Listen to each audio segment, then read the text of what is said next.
Technical civil के इस video में आप सभी का स्वागत है। आज हम एक साइट पर आए हैं जहां पर स्लैब का काम चल रहा है और आज इस वीडियो के अंदर हम स्लैब के कास्टिंग से पहले जो उसका फोमवर्क लगाया जाता है और उसके अंदर जो रेनफोर्समेंट लगाया जाता है उसकी कंप्लीट प्रोसेस को इस वीडियो में समझेंगे। इसलिए इस वीडियो को ध्यान से देखिएगा, खासकर फ्रेशर्स जो नहीं जानते साइट के ऊपर स्लैब की कास्टिंग किस तरह से की जाती है, किन डिटेल्स को देखकर की जाती है, तो उन लोगों के लिए ये वीडियो महत्वपूर्ण है। इसलिए इस वीडियो को आखिर तक ध्यान से देखिएगा। देखिए, आपके सामने आप देख रहे होंगे ये एक ड्राइंग है। इस ड्राइंग के अंदर आपको क्या दिखा रखा है? आपको स्लैब और बीम का लेआउट दिखा रखा है। इसको हम आसानी से समझेंगे। उसके बाद इसका एक शेड्यूल भी होता है जिसमें आपको रेनफोर्समेंट की डिटेल, हम वन बाय वन पहले इन दोनों चीजों को देखेंगे और बाद में फिर हम देखेंगे प्रैक्टिकल साइट के ऊपर कि किस तरह से साइट पर इन डिटेल्स को ध्यान में रखते हुए, इन ड्राइंग को सामने रखते हुए कैसे काम किया जाता है, एग्जीक्यूशन कैसे होता है, that we will see after seeing this और आफ्टर अंडरस्टैंडिंग दिस ड्राइंग। ठीक है, तो पहले ध्यान दीजिएगा, ये जो ड्राइंग है ना, ये सेकंड स्लैब की लेआउट प्लान है। यानी सेकंड स्लैब का मतलब क्या? अभी जो मैं आपको स्ट्रक्चर थोड़ी देर में दिखाऊंगा, बताऊंगा, वो स्ट्रक्चर G+2 का होने वाला है। ठीक है, तो ग्राउंड फ्लोर का जो स्लैब होगा वो फर्स्ट स्लैब कहा जाएगा और फर्स्ट फ्लोर का जो स्लैब होगा उसको सेकंड स्लैब कहा जाएगा। ठीक है, तो उस तरह से ये फर्स्ट फ्लोर के स्लैब का प्लान लेआउट है। अब इसके अंदर बीम लेआउट के अंदर आपको बीम और स्लैब का लेआउट है बेसिकली। ठीक है, इसके अंदर आपको क्या दे रखा है? इसमें आपको देखिए बीम का ग्रिड, यानी कौन से बीम कहां है, उसका नाम क्या है, वो आपको दिया है। उसके साइजेस आप देख सकते हो यहां पर। ठीक है, ये उसको आपको साइजेस दे रखे, बीम का नाम, उसका साइज, उसका लोकेशन और उसके बाद में साइड में यहां पर जो है स्लैब का आपको आइडेंटिफिकेशन दे रखा है कि ये स्लैब क्या है। स्लैब का आपको यहां पर दे रखा है कि ये S1 है या S2 है वगैरह, ये स्लैब का आपको सारी चीजें यहां पर दे रखी है। S1 का मतलब क्या है? ये देखिए, ये जो निशान दिख रहा है आपको प्लस वाला, ये जो निशान है इसको हम टू वे स्लैब के निशान से जानते हैं, इसको हम टू वे स्लैब कहते हैं। और ये जो S2 आप देख रहे हो ना, इसको हम वन वे स्लैब कहते हैं। ये मार्किंग इसीलिए की जाती है ताकि आपको आइडेंटिफिकेशन में आसानी हो कि ये टू वे है और ये वन वे है। ठीक है, उसके अलावा यहां पर इसके अंदर आपको ये जो टू वे स्लैब बीच में दे रखे, उसके अलावा यहां पर S2 जो है ये वन वे स्लैब है। और यहां पर वन वे स्लैब के अंदर ध्यान से देखिएगा, इस चीज को ध्यान से समझिएगा। वन वे स्लैब के अंदर ये देखिए आपको S2 के साइड में यहां पर 4.5 इंच यहां पर दिख रहा है। इसका मतलब क्या है कि अब ये S1 के साइड में तो यहां 4.5 इंच का कुछ नहीं है। ठीक है, ये 4.5 इंच का इसलिए ये डाउन किया गया है। ठीक है, ये आपका संक स्लैब है, संक स्लैब होता है यहां पर ये। और ये जो आपका S1 स्लैब है, ये 5 इंच का स्लैब रखा गया है जो कि आपको बताया गया है। ठीक है, इसकी फर्दर डिटेल्स मैं आपको आगे बताऊंगा शेड्यूल के अंदर। ठीक है, तो ये पहले तो आप देख लीजिए कि ये स्लैब है कैसे, इसकी ग्रिड है कैसे। तो ये S1 है, ये भी S1 है, यानी ये आपके टू वे स्लैब है, ये आपका वन वे स्लैब है और ये भी वन वे स्लैब है, दोनों संक स्लैब है। उसके अलावा संक स्लैब क्या होता है मैं आपको आगे बताऊंगा प्रैक्टिकल साइड पे ले जाकर। ठीक है, उसके अलावा ये आप देख सकते हो सारे प्रॉपरली ग्रिड में यहाँ पर टू वे स्लैब्स है और आखिर में यहाँ पर जो है ये वन वे स्लैब है। उसके अलावा यहाँ पर जो है ये एंट्री है आपकी, मतलब आपके स्टेयरकेस वगैरह है। उसके अलावा यहाँ पर भी एक स्लैब है, उसके अलावा यहाँ पर भी आपको स्लैब मिल जाएगा। ये इस तरह से ये पूरा एक लेआउट आपको समझ में आ रहा होगा। ठीक है, इसके अंदर आपको बीम की मार्किंग भी दे रखी है कि ये आपका B10 है, ये B7 है, ये B4 है ना, ये B2 है, ये B1 है। तो इस तरह से आपको जितने भी नंबर ऑफ बीम यहां पर बताए गए हैं वो सारे इसी तरह से आपको आपके शेड्यूल में बताए जाते हैं। और आपको इस ड्राइंग के अंदर पता लगाना होता है कि B1 कहां पर है और फिर उसके अंदर रेनफोर्समेंट कितना दे रखा है, वो आपको इस तरह से यहां पर दे रखा होता है। तो हम देखेंगे एक एक करके चीजें। ठीक है, देखिए इसके इसी ड्राइंग के अंदर आप पहले ये देख लो कि ये लेआउट इस तरह से होता है। उसके बाद है ना, यहां पर आपको सेक्शन दे रखे। अब ये सेक्शन क्या है कि सेक्शन बी भी है। अब आपको इसके अंदर ढूंढना कैसे पड़ेगा सेक्शन बी को? तो आप यहां पर देख सकते हो, ये आपको दिख रहा है, ये सेक्शन आपका बी भी है, यानी इसको यहां से कट किया गया। तो बीम का सेक्शन आपको बताया गया है कि बीम का सेक्शन आपका कैसा होगा। तो ये B10 का सेक्शन बेसिकली है, जिसका आप साइज यहां पर देख सकते हो 9 इंच बाय 30 इंच का है। और यहां पर जो है आप यहां पर इसके जो रेनफोर्समेंट है उसकी डिटेल भी देख सकते हो। 12 mm के 2 बार्स ऊपर टॉप में है। उसके अलावा साइड फेस में यहां पर 12 mm के 2 बार्स है, साइड रेनफोर्समेंट भी दे रखा है, साइड फेस रेनफोर्समेंट। अब ये क्यों दिया जाता है ना, ये भी मैंने आपको पिछले वीडियो के अंदर बताया था। आपने अगर हमारे चैनल को प्रॉपर्ली फॉलो किया होगा, हमारे वीडियोस को देखा होगा, तो आपको मैंने बताया था कि साइड फेस रेनफोर्समेंट कब और क्यों प्रोवाइड किया जाता है। ठीक है, उसकी वीडियो की लिंक मैं आपको इस वीडियो के नीचे डिस्क्रिप्शन बॉक्स में डाल दूंगा। देखिए यहां पर फिर बॉटम में आपको बताया गया है कि 12 mm के 3 नंबर ऑफ बार आपको इस तरह से देने हैं। और यहां पर फिर ये आप देख रहे हो हुक वगैरह, यहां पर ये सब कुछ दे रखा है आपको। उसके अलावा सेक्शन ए भी आपको बता रखा है। ये सेक्शन ए क्या है तो आप यहां पर देख सकते हो, ये सेक्शन ए है जो आपको संक स्लैब की डिटेल्स दे रहा है। ठीक है, उसका कटिंग सेक्शन दे रहा है आपको। आप ये देख सकते हो, ये आपका संक स्लैब है, ये हमारा नॉर्मल स्लैब है 5 इंच का। ठीक है, और ये संक स्लैब B10 के टॉप से 9 इंच डाउन किया गया है, जो कि 4.5 इंच थिकनेस का है। इसमें आपको डिटेल्स देना जरूरी हो जाता है ताकि वहां पर एग्जीक्यूशन के दौरान कोई परेशानी या कोई कंफ्यूजन ना हो, ठीक है। तो इस तरह से आपको इन सब चीजों को समझना है। उसके अलावा ये हमने देख लिया ड्राइंग का जो लेआउट होता है हमारे स्लैब और बीम का, ये आपको समझ में आ जाना चाहिए। अब आइए बात करते हैं इसके शेड्यूल के ऊपर कि इसके शेड्यूल के अंदर क्या दे रखा है, ठीक है। तो आप यहां पर देखिए जरा, ये आपको schedule for slab M20 grade concrete, इस स्लैब के अंदर M20 ग्रेड का कॉन्क्रीट यूज किया, और भी कई सारे इंस्ट्रक्शंस होते हैं, मैं आपको आगे बताऊंगा इसके अंदर, ठीक है। देखिए यहां पर S1 स्लैब जो हमने देखा था, जो कि हमारा कौन सा था, ये वाला संक स्लैब, ठीक है। ये हमारा 2 वे स्लैब था S1, ठीक है। तो ये हमारा 2 वे स्लैब S1 की जो थिकनेस जो है इंचेस के अंदर, वो 5 इंच की हमें बनानी है, यानी उसको जब कंस्ट्रक्शन करेंगे, उसका कास्टिंग करेंगे तो 5 इंच का होना चाहिए। इसके अंदर जो मेन बार्स है, ये आप देख रहे हो मेन बार्स के अंदर जो है डायमीटर के वो 8 mm के बार है। ये टॉर का मतलब ये फॉर्म होता है HYSD का, ठीक है। HYSD के टाइप का ही फॉर्म होता है, ये इसकी प्रोसेस होती है, तो उसको टॉर कहा जाता है। तो ये 8 mm का डायमीटर का बार आपको इसके अंदर इस्तेमाल करना है। इसकी जो मेन बार की स्पेसिंग रहेगी वो 7.5 इंच सेंटर टू सेंटर रहेगी, ये आपको ध्यान रखना है, ठीक है। उसके अलावा यहाँ पर डिस्ट्रीब्यूशन बार, यहाँ पर आपको दिखाया गया कि डिस्ट्रीब्यूशन बार भी आपके 8 mm के होगी, इसकी spacing 8 inch centre to centre होगी। ये 2 वे स्लैब होगा आपका, ठीक है। ये आपको यहाँ पर क्लियरली बता रखा है। उसके अलावा यहाँ पर S2 स्लैब आपको दे रखा है। S2 स्लैब 4.5 इंच का आपको देना है। उसके अंदर भी 8 mm के डायमीटर के बार मेन बार रहेगा, 7 इंच का डिस्टेंस रहेगा, स्पेसिंग उसकी 8 इंच आपको 8 mm का डिस्ट्रीब्यूशन बार रहेगा, और 8 इंच की उसके अंदर सेंटर टू सेंटर स्पेसिंग रहेगी। ये 1 वे स्लैब होगा आपका। उसके अलावा S3 का स्लैब आपको इसके अंदर दे रखा है, ठीक है। इसमें आपको यहाँ पर जो है S3 का स्लैब, अब S3 का स्लैब इस ड्राइंग के अंदर कहां मिलेगा आपको, तो ये देखिए, ये आपको जो है ना S3 का स्लैब दिख रहा है, ये थोड़ा सा अलग है बाकी 2 स्लैब से, इसलिए इसको अलग से आइडेंटिफिकेशन की दिया गया है कि ये S3 का स्लैब है। S3 के स्लैब के अंदर आपको रेनफोर्समेंट कौन सा यूज करना है, यू कैन सी दैट आपको यहाँ पर पहले तो इसकी थिकनेस ज्यादा है, 5.5 इंच की है। इसमें 10 mm का बार यूज कर रखा है मेन बार के अंदर, 6 inch centre to centre distance है आपका, 8 mm डिस्ट्रीब्यूशन बार है, और इसमें भी 6 इंच सेंटर टू सेंटर, ये 2 वे स्लैब है। तो इस तरह से हमने देखा कि ये जो लेआउट ड्राइंग थी, इसमें कौन कौन से स्लैब कहां पर है, और उन स्लैब के अंदर कौन से आपको डायमीटर के बार यूज करने हैं, किस तरह से स्पेसिंग देनी है, ये आपको डिटेल यहां पर मिल गई। ये तो बात हो गई स्लैब की। अब बात करते हैं बीम की, ठीक है।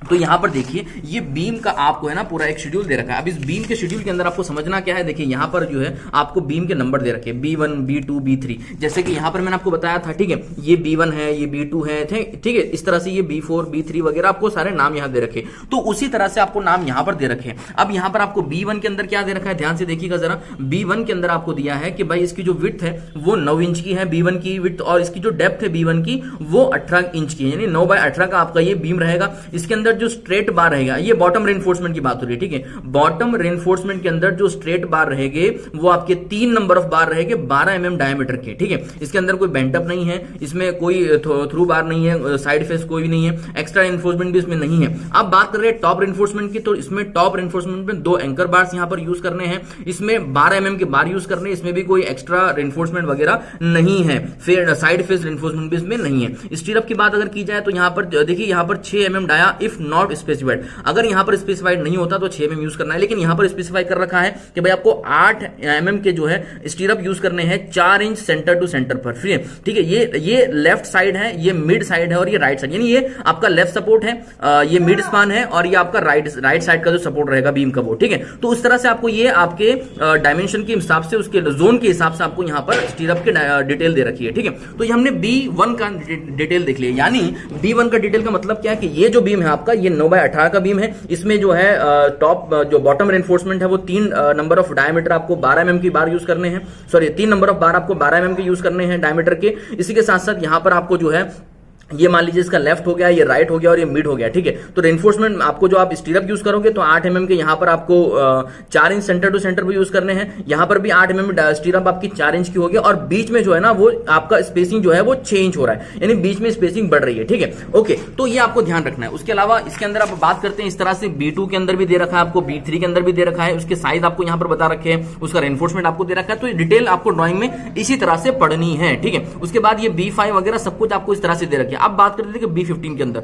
तो B15 में क्या कर रखा है इन्होंने, देखिए यहां पे 9 इंच का इसका विड्थ है, 18 इंच की इसकी डेप्थ है। इसमें आपको स्ट्रेट बार, जो बॉटम बार है 2, जो स्ट्रेट चलेगी थ्रू चलेगी उसके अंदर, वो 2 आपके बार है, टॉप बार बॉटम बार, उसमें वो 12 mm के हैं। उसमें बेंट अप करना है आपको, यहां पर देखिए ये बेंट अप बार करने हैं आपको, मैं आपको उसमें आगे ऊपर ले जाके दिखाऊंगा अभी कि स्लैब के अंदर उन बार्स को कैसे, या बीम के अंदर उन बार को कैसे प्रोवाइड किया जा रहा है, ठीक है। तो ये 2 बार आपको यहां पर बेंट अप करने हैं, और यहां पर ये जो इसका डायमीटर है बेंट अप बार का वो 10 mm का दिया गया है, ठीक है। ये बॉटम रेनफोर्समेंट है, ठीक है, ये बॉटम रेनफोर्समेंट है, ओके। और बेंट करना कहां से आपको, तो ये L/4 डिस्टेंस है, यानी सपोर्ट से आपका L/4, ठीक है। मान लीजिए कि ये आपका बीम है, ठीक है, तो यहां से ये सपोर्ट है आपको, तो यहां से L/4 डिस्टेंस पर इसको बेंट अप किया जाएगा और यहां से L/4 डिस्टेंस पर इसको बेंट अप किया जाएगा, ठीक है। मैं आपको आगे ऊपर प्रैक्टिकल ले जाके बताऊंगा इसका, ठीक है। चलिए, उसके अलावा यहां पर जो है इसी तरह से उसका जो बाकी रेनफोर्समेंट है वो भी आपको दे रखा है, स्टीरअप वगैरह की डिटेल्स यहां पर दे रखी है, टॉप रेनफोर्समेंट आपको दे रखा है। ये सारी चीजें आपको इस तरह से अंडरस्टैंड करनी है। उम्मीद है जो मैं आपको बता रहा हूं, जो समझा रहा हूं, वो आपको समझ में आ रहा होगा। अगर आपको अच्छा लग रहा है, समझ में आ रहा है, तो इस वीडियो को एक लाइक जरूर कर दीजिएगा, ठीक है। चलिए, तो यहां पर ये और फिर देखिए B16 है, तो B16 के अंदर भी आपको top reinforcement, bottom reinforcement, bent up reinforcement, ये और उसका जो बेंटअप का डिस्टेंस होगा L/4 वगैरह, ये सारी चीजें आपको इस तरह से शेड्यूल के अंदर दे रखी होती है, ठीक है। अब ये शेड्यूल के अंदर हमने ये सारी चीजें देख ली, समझ ली कि भाई इसके अंदर बीम का रेनफोर्समेंट कैसे देना है, स्लैब का रेनफोर्समेंट कैसे देना है, इसका लेआउट वगैरह कैसा है, ठीक है। अब आइए चलते हैं और स्लैब की जो अभी प्रोसेस चल रही है कास्टिंग की और रेनफोर्समेंट डिटेलिंग की, उस पर जरा बात करते हैं कि वो कैसी की जा रही है, एज पर ड्राइंग है या नहीं। चलिए, देखिए, अभी मैंने आपको स्लैब का जो रेनफोर्समेंट होता है, जो उसकी डिटेल होती है, वो हमने ड्राइंग में देखी। लेकिन जब स्लैब का कास्टिंग का काम शुरू होता है तो उसके पहले आपको करना कुछ जरूरी स्टेप्स होते हैं। अब वो कौन कौन से स्टेप्स होते हैं, तो यहां पर पहले उसका फोमवर्क लगाना। स्लैब का जो फोमवर्क होता है उसको हम सेंटरिंग कहते हैं, ठीक है। और बीम का जो, यानी फोमवर्क के अंदर दो तरीके के फोमवर्क होते हैं, एक होता है सेंटरिंग, दूसरा होता है शटरिंग। सेंटरिंग का मतलब क्या होता है, जो हॉरिजॉन्टल हम प्लेट लगाते हैं उसको हम सेंटरिंग कहते हैं, और वही प्लेट को अगर हम वर्टिकल फेस पे लगा रहे हैं तो उसको हम शटरिंग कहते हैं, ठीक है। तो यहां पर स्लैब में हमें सबसे पहले सेंटरिंग प्लेट लगानी पड़ती है। अब ये आप यहां पर ये जो है ना, ये सारी सेंटरिंग प्लेट है, ठीक है। यहां पर ये 3x2 की है अवेलेबल यहां पर, ठीक है। तो 3x2 की यहां पर ये मेटल की सेंटरिंग शीट लगाई रखी है। अब इन सेंटरिंग शीट को लगाने के साथ साथ आपको क्या करना होता है, क्योंकि वहां पर ऊपर स्लैब कास्टिंग होगी, ठीक है। ऊपर क्या होगी, ऊपर यहां पर जो है स्लैब कास्टिंग होने वाली है। तो स्लैब कास्टिंग होगी तो वहां पर उसका लोड होगा, उसके ऊपर वर्कमैनशिप वगैरह हो रही है, वर्कर्स भी काम कर रहे हैं, उनका लोड होगा, और जब कास्ट हो जाएगा तो उसका अलग से लोड होगा। तो वो उन सब चीजों को सपोर्ट करने के लिए हमें क्या करना पड़ता है, यहाँ पर नीचे सपोर्ट लगाने पड़ते हैं। ये जो आप देख रहे हैं उसको हम प्रॉप्स कह लेते हैं, इसको हम कई जगह जो है मेटल के वो स्टेजिंग वगैरह होती है वो भी आते हैं, तो उसको भी इस्तेमाल करते हैं। अभी आप जो देख रहे हो ना, ये बल्ली है, ठीक है, ये वुडन सपोर्ट है, ये बल्लियां है। अब ये बल्ली जो है ना, आपको आपके लोकेलिटी के हिसाब से जो भी हाइट चाहिए होती है, अमूमन ये 10 से 10.5 फीट के आसपास हाइट मिल जाती है, ठीक है। लेकिन उससे ज्यादा अगर हाइट रिक्वायरमेंट होती है तो हमें थोड़ा सा उसमें एडजस्ट भी करना पड़ता है ऑन साइड। तो ये आपको इस तरह से पहले बल्लियां यहां पर मिलती है, आपको ये सपोर्ट से लगानी पड़ती है, हर 2 फीट के अंदर लगाई जाती है, ठीक है। आप यहां पर देख सकते हो, ये हर 2 फीट के आसपास लगाई जाती है। और ये जो है ना, ये राफ्टर जो होता है ये लगाया जाता है, उसके ऊपर नीचे ये बल्ली उसको सपोर्ट करती है, और उसके ऊपर वो सेंटरिंग प्लेट, सेंटरिंग शीट जो होती है ना, वो लगाई जाती है। ये सेंटरिंग शीट लगाने का अपना एक तरीका होता है, आइए उस पर बात करते हैं कैसे लगाई जाती है सेंटरिंग शीट वगैरह। ये पहले तो आप देख लीजिए कि कैसे लगाया जाता है, ये पूरा जो सपोर्टिंग सिस्टम है ये कैसा होता है। ये सपोर्टिंग सिस्टम आपको समझना बहुत इंपॉर्टेंट है। कई लोग क्या करते हैं कि यहाँ बॉटम में ये लोग क्या करते हैं कि यहाँ पर अगर उनकी हाइट बल्ली की कम होती है ना, तो यहाँ पर ईंट का एक टावर बनाते हैं और वो फिर ऊपर लगा देते हैं। तो वो रिस्की होता है, वो टेक्निकल नहीं है और वो एडवाइजेबल भी नहीं है। तो ऐसा आपको नहीं करना है, आपको बल्ली की हाइट इस तरह से रखनी है कि भाई वो पूरी कंप्लीट टॉप टू बॉटम एक जैसी रहे, ठीक है। उस तरह से इसका अरेंजमेंट होना चाहिए पूरा। और ये आपने देख लिया कि भाई ये सपोर्ट कैसे लगाया गया है, ठीक है। इसको हम प्रॉप्स कह सकते हैं और या वुडन सपोर्ट कह सकते हैं, ठीक है। स्टेजिंग वगैरह भी कह सकते हैं। एक मेटल के भी आते हैं स्टेजिंग वगैरह, वो हम उस पर बाद में बात करेंगे, वो कैसे आते हैं, उसका हाइट वगैरह एडजस्टेबल कर सकते हैं। फिलहाल वो अवेलेबल नहीं है यहाँ पर, हम किसी और जगह जाएंगे किसी और वीडियो के अंदर तो उसकी भी बात करेंगे। लेकिन फिलहाल आप देखिएगा कि यहाँ पर ये जो सेंटरिंग लगाई गई है, शीट सारी जो लगाई गई है, ठीक है, उसका अब हम जरा टॉप व्यू देखते हैं। मैं आपको ये बॉटम से दिखा रहा था अभी कि बॉटम से ये सेंटरिंग कैसी लगाई गई है, इसका स्टेजिंग वगैरह, इसका सपोर्ट वगैरह कैसे लगाया गया है, ये आपको समझना और देखना जरूरी था। अब इसके ऊपर हम बात करते हैं टॉप से इसको कैसे किया जाता है, कैसे इसकी पोजीशनिंग फिक्स की जाती है, ठीक है। आइए चलो ऊपर चलते हैं। चलिए, तो अब हम जो है जो स्लैब कास्ट हो रहा था, फर्स्ट फ्लोर का स्लैब जो है ये, ठीक है, सेकंड स्लैब, इस स्लैब के टॉप पे आ चुके हैं। अभी हमने देखा इसके ड्राइंग्स वगैरह, इसके डिटेल्स वगैरह हमने देखी, उसके बाद हमने इसका बॉटम का जो सपोर्टिंग सिस्टम होता है पूरा वो हमने देखा। अब बात करते हैं कि इसके ऊपर में क्या कैसा काम होता है, कैसे अरेंजमेंट किया जाता है। अभी मैंने आपको बताया था कि ये स्लैब का मैंने ड्राइंग के साथ आपको पूरा बताया था डिटेल, ठीक है। आप एक बार जरा से इसका नजर डाल लीजिए ये कैसा है ऊपर से। अभी यहाँ पर जो है जस्ट सेंटरिंग का काम, जो फोमवर्क का काम है वो कंप्लीट हुआ है और इसका रेनफोर्समेंट अभी चल रहा है, ठीक है। वो हम आगे बात करेंगे उसके ऊपर। लेकिन ये मैंने जो आपको बाकी स्लैब बताए थे ये 2 वे स्लैब है सारे, ठीक है। मैं बताता हूँ आपको 2 वे स्लैब है ये, और ये आपने इस ड्राइंग के अंदर देखा होगा, ठीक है। ये ड्राइंग अगर आपको दिख रही है अच्छी तरह से अभी, तो आप देख सकते हो उसको। इस ड्राइंग के अंदर है ना, आपको यहाँ पर S1 स्लैब जो है ये आपका जो है यहाँ पर आप देख सकते हो 2 वे स्लैब है। और 2 वे स्लैब ये आपका 5 इंच थिकनेस का है। इसमें 8 mm के बॉटम मेन बार है और डिस्ट्रीब्यूशन बार आपके 8 mm के। हमेशा ध्यान रखिएगा, आपके जो बॉटम बार्स होते हैं स्लैब के अंदर वो मेन बार्स कहे जाते हैं और जो टॉप बार्स होते हैं वो आपके डिस्ट्रीब्यूशन बार्स होते हैं, ठीक है। अभी मैं जिस स्लैब पे खड़ा हूँ वो आपका एक 2 वे स्लैब है, S1 टाइप का स्लैब है हमारी ड्राइंग के मुताबिक, और इसकी थिकनेस 5 इंच की होने वाली है। ठीक है, अब 5 इंच के साथ साथ यहाँ पर आपको क्या कहा गया था कि भाई इसका जो बॉटम रेनफोर्समेंट है वो कितने mm का है, 8 mm का। ये आप देख रहे हो, ये बॉटम रेनफोर्समेंट है। ठीक है, ये आपका ऊपर बांधा गया है तो इसको टॉप रेनफोर्समेंट कहा जाएगा, ये आपका बॉटम रेनफोर्समेंट है। बॉटम रेनफोर्समेंट आपका 8 mm का है, और इसकी स्पेसिंग कितनी थी, तो ये सेंटर टू सेंटर आपकी जो स्पेसिंग है ये तकरीबन 7.5 इंच की आपकी स्पेसिंग इसके अंदर दे रखी। तो आपको भी यहाँ पर इसी तरह से स्पेसिंग देनी होती है एज पर द ड्राइंग जो भी दी होती है। ठीक है, उसके अलावा यहाँ पर आपको ऑल्टरनेट बेंटअप देने हैं, क्योंकि ये 2 वे स्लैब है पूरा। ठीक है, ये पूरा 2 वे स्लैब है। तो यहाँ पर आप देख सकते हो ये आपका बॉटम टॉप रेनफोर्समेंट आया। अभी मैंने आपको बताया था टॉप रेनफोर्समेंट जो है आपका, यानी जो डिस्ट्रीब्यूशन बार है आपके, वो भी यहाँ पर 8 mm के है, और उसका जो सेंटर टू सेंटर स्पेसिंग है वो 8 इंच का है। ठीक है, तो 8 इंच का सेंटर टू सेंटर स्पेसिंग है आपका ये 2 वे स्लैब के अंदर। तो ये आपका टॉप रेनफोर्समेंट आया। अभी यहाँ पे आया, इसको यहाँ से जो है बेंटअप ऊपर किया गया, और ये आपका L/4 डिस्टेंस पे बेंटअप, यानी वो जो आपका बीम है वहां से जो है ये डिस्टेंस कितना है, L/4 का। तो उस तरह से उसको आपके बेंटअप कर दिया गया। और ये बेंटअप कैसे है, ये ऑल्टरनेट बेंटअप है, यानी ये बार बेंटअप किया, फिर दूसरा बार बेंटअप नहीं है, स्ट्रेट बार है, उसके बाद वाला जो बार है उसको बेंटअप किया, तो इसको ऑल्टरनेट बेंटअप कहते हैं। ठीक है, तो इस तरह से ये प्रोवाइड किया गया, और ये स्लैब के चारों तरफ से प्रोवाइड किया जाएगा, क्योंकि ये 2 वे स्लैब है। 2 वे स्लैब के अंदर क्या होता है, चारों तरफ से लोड ट्रांसफर होता है, इसलिए चारों तरफ से आपको इस तरह से ये बेंटअप बार प्रोवाइड करने चाहिए होते हैं। ओके, तो ये हमने 2 वे स्लैब की डिटेलिंग देख ली यहाँ पर किस तरह से किया जाता है। उसके अलावा आप चलिए मैं बात करता हूँ आपसे थोड़ा सा शुरुआत से, कि भाई ये जो हम यहाँ पर स्लैब में काम कर रहे होते हैं, इस स्लैब के काम के अंदर सबसे पहले हमने देखा नीचे प्रॉप्स वगैरह, स्टेजिंग वगैरह, उसका सपोर्ट सिस्टम प्रॉपर्ली बना देना चाहिए होता है, फॉर्म हो जाए थोड़ा, ताकि उसके ऊपर जो वर्कर वगैरह काम करे उनको भी प्रॉब्लम ना हो। उसके ऊपर जो शटरिंग लगे, शीट लगे, उसकी भी कोई प्रॉब्लम ना हो। उसके ऊपर जो कंक्रीट कास्टिंग हो, उसमें भी वो सब कुछ चीजें वहां पर प्रॉब्लम ना हो, मैनेज हो जाए। उस तरह से हमें जो है ये बॉटम में जो उसका सपोर्टिंग सिस्टम होता है वो लगाना पड़ता है। ठीक है, अब यहाँ पर आप देखोगे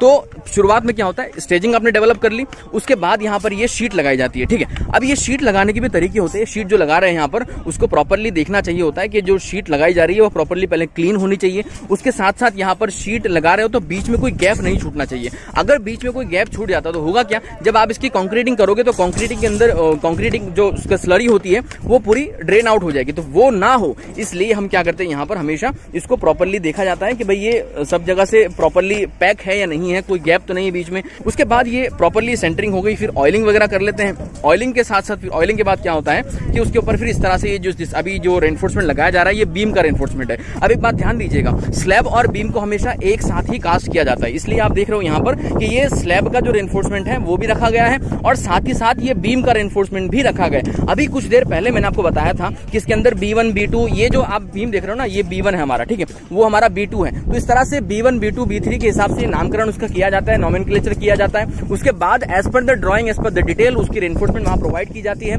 और वही रेनफोर्समेंट को वहां पर प्रॉपर्ली रख के उसकी कास्टिंग करते हैं। ठीक है, तो यहां पर आप देख सकते हो कि हमने बीम का रेनफोर्समेंट भी रख दिया। ठीक है, बीम का रेनफोर्समेंट रख दिया, उसकी जो भी मैंने आपको बताया था कि जो L/4 डिस्टेंस है, ठीक है, वो जो L/4 डिस्टेंस है उस डिस्टेंस से वहां पर उसकी स्पेसिंग कम होती है, 4 इंच की स्पेसिंग रखी गई है, और जो मिड स्पान है वहां पर उसकी स्पेसिंग 6 इंच की रखी गई है। ठीक है, तो ये स्पेसिंग भी आपको यहाँ प्रॉपर्ली मेंटेन करनी होती है। उसके अलावा इसके अंदर आपको ध्यान रखना है कि प्रॉपर्ली कवर प्रोवाइड किए जाने चाहिए। अभी स्लैब के अंदर कवर रखना बाकी है, कवर ब्लॉक जो होते हैं वो यहाँ पर रखने बाकी है, अभी वो रखे जाएंगे, उसके बाद उसकी कास्टिंग की जाएगी। ठीक है, तो ये स्लैब का रेनफोर्समेंट, और ध्यान दीजिएगा स्लैब और बीम जो साथ में कास्ट होते हैं उनको हम मोनोलिथिक मेंबर कहते हैं। मोनोलिथिक मेंबर का डेफिनेशन क्या होता है कि ऐसे मेंबर जो एक साथ कास्ट किए गए हो, ठीक है, उनको हम मोनोलिथिक कहते हैं। तो ये मोनोलिथिकली हमेशा कास्ट किए जाते हैं। ओके, तो ये हमने देखा कि भाई स्लैब और बीम का किस तरह से आपको ये कास्टिंग करनी है, किस तरह से उसका रेनफोर्समेंट देना है। अभी यहाँ पर जो शटरिंग रखी गई है इसके ऊपर अभी ऑयलिंग भी होगी प्रॉपर्ली। आप यहाँ पर देख सकते हो ये जो आपको बीम का फॉर्मवर्क दिख रहा है ना, इसकी अभी ऑयलिंग हो चुकी है, क्योंकि इसका रेनफोर्समेंट डल जाएगा अभी। ठीक है, तो इसकी ऑयलिंग हो चुकी है। अभी यहाँ पर इसका जो जाली है बीम की वो तैयार की जा रही है। ये भी एज पर द ड्राइंग और डिटेल ही की जाती है, ऐसा नहीं कि जो मनगढ़ंत चीजें होती है वो करने जा रहे हैं। जो डिटेल होती है उसी तरह से किया जाता है। इसकी ड्राइंग डिटेल वगैरह आप यहाँ पर देख सकते हो, वर्क इन प्रोग्रेस है। तो थोड़ा सा आवाज आपको बैकग्राउंड में शोर थोड़ा सा सुनाई दिया जा सकता है, ठीक है, तो वो आप बियर कीजिएगा थोड़ा सा। और ये मैंने आपको बताया कि इस तरह से गैप कई मरतबा छूट जाते हैं। ठीक है, ये जो शीट आप देख रहे हो ना, ये 3x2 की शीट है। ठीक है, लेकिन कई बार क्या होता है कि हमारे स्लैब के अंदर इस तरह से गैप छूट जाता है, तो हमें कुछ उसका जुगाड़ करना होता है। और जिस तरह से इसको पैक किया गया है, जिस तरह से ये पैक की गई है, उस तरह से बाकी भी जो गैप है उनको भी पैक किया जाता है, ताकि कोई भी आगे प्रॉब्लम ना हो जब आप कास्टिंग कर रहे हो तब। ठीक है, तो ये हमने स्लैब देखा था, ये हमारा S3 टाइप का स्लैब है। जो अभी मैं आपको बता रहा हूँ, इसका थोड़ा सा वाइड एंगल बताता हूँ मैं कि ये स्लैब आपका कौन सा है। ठीक है, let me show you the wide angle. देखिए ये आपका जो है ना ये S3 टाइप का थोड़ा सा कर्व आपको दिख रहा होगा उधर से, वो आपको थोड़ा कर्व फेस है, ठीक है। तो ये S3 टाइप का स्लैब है जो हमने पहले शुरुआत में ड्राइंग के अंदर देखा। तो ये S3 स्लैब है, इसके अंदर 12 mm के सरिये यूज कर रखे हैं। अभी उसका रेनफोर्समेंट पूरा बिछाया जाएगा तो वो भी आपको बताऊंगा मैं, ठीक है। उसके अलावा आप यहाँ पर देख सकते हो ये बीम का रेनफोर्समेंट तैयार किया जा चुका है। अब इसको क्या करेंगे, यहाँ से पूरा नीचे थोड़ा सा निकाल देंगे तो ये प्रॉपरली जितने भी ये चारों बीम यहाँ मर्ज हो रहे थे वो उसके अंदर सेटल हो जाएगा। और एक बात आपको ध्यान हमेशा रखनी इसके अंदर कि जब भी बीम प्रोवाइड करते हैं तो मेन बीम जो होते हैं वो भी देखने होते हैं, उसका रेनफोर्समेंट देखना होता है, और जो सेकेंडरी बीम होते हैं यानी जो कॉलम पे रेस्टेड नहीं होते उनका भी आपको ध्यान रखना होता है। उनका रेनफोर्समेंट थोड़ा अलग होता है और उनकी साइज वगैरह भी अलग होती है, तो वो भी आपको ड्राइंग के अंदर, हालांकि हमने जो अभी फिलहाल ये कर रहे हैं काम उसके अंदर कोई सेकेंडरी बीम नहीं है, सारे मेन बीम्स ही है और बहुत सिंपल सा ग्रिड है पूरा बना हुआ, तो इसमें कोई प्रॉब्लम नहीं है, इतनी बड़ी खास बात नहीं है। लेकिन जहां जहां भी और भी कई काम होते हैं वहां पर आपको मेन बीम और सेकेंडरी बीम का बड़ा ध्यान रखना पड़ता है, ठीक है। तो ये जरा आप देखिएगा। इसके अलावा अभी आप देख रहे हो यहाँ पर ये बीम का इस तरह से काम चल ही रहा है, बीम का रेनफोर्समेंट लगाया जा रहा है। अब ये बीम का रेनफोर्समेंट कितना है, ये देखिए S3 स्लैब का, ये मैं आपको बता रहा हूँ S3 स्लैब का। चलिए मैं आपको ड्राइंग के अंदर बताता हूँ ये हमने S3 स्लैब के अंदर कौन सा बीम है, ठीक है। Let me show you with drawing, थोड़ा सा इसको ड्राइंग के माध्यम से समझते हैं, ठीक है। चलिए तो ये देख रहे हो आप, ये हमारा S3 स्लैब है जहां पर मैं भी फिलहाल बैठा हूं, ठीक है। अब ये S3 स्लैब के बाजू में यहाँ पर जो है आप देख रहे हो B40 है, ये कौन सा है B40, ठीक है। अब B40 का जो आप इसमें देखोगे, अगर देखिए B40 का ये जो आपका शेड्यूल है, B40 के शेड्यूल में क्या दे रखा है आपको, देखिए यहाँ पर ये B40 है। अब ये B40 जो दिख रहा है आपको, ये वाला, ठीक है, B40 दिख रहा है आपको, ये 9/18 इंच का है, ठीक है। B40 जो आपका है ये 9/18 इंच का है। इसके अंदर आपके बॉटम रेनफोर्समेंट 2 है 16 mm डायमीटर के, और फिर यहाँ पर आपको ये बेंट अप करने हैं, एक रेनफोर्समेंट बेंट करना है। चलिए मैं आपको बताता हूँ, ठीक है। चलिए ये जो है ना आपका ये B40 है, लेट मी शो यू, ये आपका जो है ये B40 का बीम है। अब इस बीम के अंदर का रेनफोर्समेंट देखो जरा, ये आपके बॉटम रेनफोर्समेंट है 16 mm डायमीटर के, ये बॉटम रेनफोर्समेंट आपके कितने हैं 16 mm डायमीटर के 2 रेनफोर्समेंट है, ओके। और यहाँ पर आपको बताया गया कि एक बेंट अप बार है। अब एक बेंट अप बार कैसा है, तो देखो ये आपका एक बेंट बार, ये बॉटम में आपको यहाँ तक तो स्ट्रेट आया, उसके बाद L/4 डिस्टेंस, ये आप देख सकते हो थोड़ा सा वाइड, यहाँ ये आपका सपोर्ट है ना, तो यहाँ से लेकर ये डिस्टेंस आपका L/4 का हो गया। तो L/4 डिस्टेंस पे लाके इसको आगे ऊपर बेंट अप कर दिया गया, जैसे कि ड्राइंग में बताया गया था, उसके शेड्यूल के अंदर बताया गया था, उसी तरह से आप देख सकते हो यहाँ पर ये B40 है, ठीक है। यहाँ पर ये देखो B40 है, तो ये 2 16 के बार और एक बार 12 mm का जो कि L/4 पर बेंड कर दिया गया, ये दोनों तरफ से बेंड किया गया है, ठीक है, दोनों तरफ से बेंड किया गया। उसके बाद यहाँ पर आप ये टॉप बार दे सकते हो, उसके 2 बार है अगेन 16 mm डायमीटर के, ये एक बार और ये दूसरा बार, ये दोनों टॉप बार हो गए उसके 16 mm डायमीटर की, ठीक है। उसके साथ साथ आप यहाँ पर देख सकते हो उसके स्टीरअप का भी आपको डिटेल दे रखी है कि 8 mm डायमीटर की स्टीरअप यूज करनी है। सपोर्ट पे स्टीरअप का बीच का डिस्टेंस यहाँ पर 4 इंच दिया गया है, तो 4 इंच ही आपको देना है, क्योंकि आप यहाँ पर ड्राइंग में देख सकते हो यहाँ पर 4 इंच दे रखा है सपोर्ट के ऊपर। और मिड स्पान पे इसका जो स्पेसिंग होगा वो आप देख सकते हो कितना है यहाँ पर 6 इंच, ठीक है। तो मिड स्पान पे इसकी स्पेसिंग यहाँ पर अगेन 6 इंच की रखी जाएगी। तो आप यहाँ पर देख सकते हो ये 6 इंच की स्पेसिंग है, और यहाँ सपोर्ट पे जो है ये आपका 4 इंच का। और ये क्यों किया जाता है, क्योंकि मिड स्पान पर शियर कम होता है as compare to support. Support पे शियर ज्यादा होता है, शियर फोर्स शियर से ज्यादा होता है, इसलिए वहां पर क्लोज स्पेसिंग रखी जाती है। क्योंकि ये जो रिंग होती है आपका, इसका मेन रीजन होता है शियर रेजिस्ट करना, और शियर मैक्सिमम होता है सपोर्ट के ऊपर, इसलिए वहां पर क्लोजली इसको स्पेस किया जाता है, ठीक है। तो ये आपका बीम है, और ये दूसरी तरफ से भी देखो यहाँ पर ये बेंट अप प्रोवाइड किया गया है। तो इस तरह से जितने भी यहाँ पर बीम दिए होते हैं उन सभी बीम को यहाँ पर आपको समझना है, उनकी डिटेल्स को समझना है, एज पर द ड्राइंग जो चीजें दे रखी होती है उस तरह से यहाँ पर आपको काम को एग्जीक्यूट करवाना है। उम्मीद है ये ड्राइंग्स और ये डिटेल्स आपको समझ में आ रही होगी, जो काम यहाँ पर किया जा रहा है वो भी आपको समझ में आ रहा होगा। उसी के साथ साथ आप यहाँ पर देख सकते हो ये जितने भी इसके आसपास के स्लैब थे, लेट मी शो यू, ये आपका जो S3 का स्लैब है, देखिए ये आपका S3 का स्लैब है। यहाँ पर S3 के स्लैब के अंदर अभी हमने B40 देखा, ठीक है, अभी हमने क्या देखा B40 देखा। अभी आप ये देखिए B25 है, इसका मतलब ये जो मेरा बीम है ना ये B25 का बीम है, ठीक है। तो B25 का जो रेनफोर्समेंट है उसकी डिटेल आपको इस टेबल के अंदर, तो इस तरह से सारी डिटेल्स हमें इस रेनफोर्समेंट इस शीट के अंदर दे रखी होती है। ये शीट बेसिकली स्ट्रक्चरल डिजाइनर द्वारा दी जाती है, जो डिटेलर होते हैं, जो कई लोग अभी आसपास में जो है लोकली आर्किटेक्चर इस शीट को बनाते हैं, सारी डिटेल स्ट्रक्चर इंजीनियर से लेकर, और फिर वो उसको थोड़ा सा मॉडिफाई करके सिंप्लीफाई करके, ताकि साइट पर जो लोग काम कर रहे हैं उनको समझ में आए डिटेल, तो वो डिटेल यहाँ पर बना के फिर ये ड्राइंग शीट देते हैं, और उस शीट को देने के बाद उसी तरह से यहाँ पर काम एग्जीक्यूट करवाया जाता है। तो अभी आप यहाँ पर देख सकते हो ये बीम का रेनफोर्समेंट का काम चल रहा है, ये बीम का ढांचा बन रहा है, आप यहाँ पर देख सकते हो। इस तरह से इसको प्रॉपर्ली पहले लगाया जाता है, और फिर क्या करते हैं कि जैसे कि आपने देखा कि ये सेक्शन है, ये जंक्शन है, ठीक है। अभी यहाँ पर ये एक बीम यहाँ से आया, ये दो बीम है, ठीक है। तो 2 बीम का रेनफोर्समेंट है, कंटिन्यूस बीम है, ठीक है। तो अभी इसको क्या करेगा, बीच में से वो लोग इस तरह से कुछ उसको नीचे ठोकेंगे तो वो पूरा रेनफोर्समेंट नीचे चला जाएगा और ये प्रॉपरली चारों बीम जो है ये अंदर सेट हो जाएंगे। तो दिस इज हाउ यहाँ पर साइट पर काम किया जाता है स्लैब कास्टिंग का। अभी रेनफोर्समेंट की जो डिटेलिंग है वो फिक्स की जा रही है, रेनफोर्समेंट कैसे होगी वगैरह वगैरह।